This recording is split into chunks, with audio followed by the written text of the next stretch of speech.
Devant sa machine à coudre, Erwan est concentré.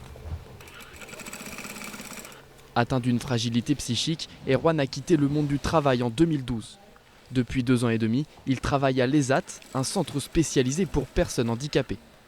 Et pour la 2e fois, il participe au Duo Day. L'objectif, intégrer une entreprise plus classique.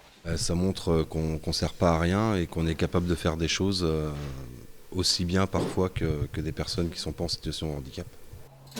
Cette journée en immersion dans cet atelier de réparation, c'est l'occasion pour ce passionné de couture de s'exercer à tous les corps du métier.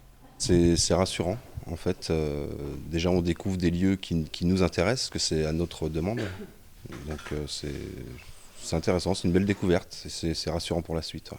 À ses côtés, une salariée est toujours là pour l'épauler, une manière de briser les barrières du handicap. Avec nous, il a été plutôt demandeur de participer et de ne pas rester dans l'observation. Il a été plutôt, il a pris des initiatives et ça c'est plutôt appréciable. Comme Erwan, ils étaient 19 de l'ESAT Yon et Bocage à participer à ce stage. Une journée qui pourrait déboucher par la suite sur un emploi.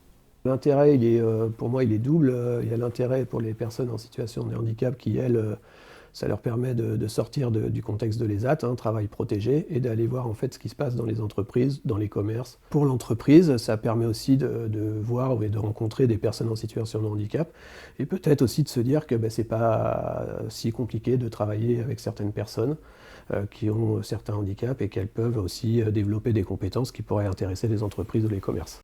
Au total, ce sont plus de 31 000 travailleurs protégés qui ont été accueillis dans des entreprises à l'occasion du Duo Day, un chiffre en hausse de 14% cette année.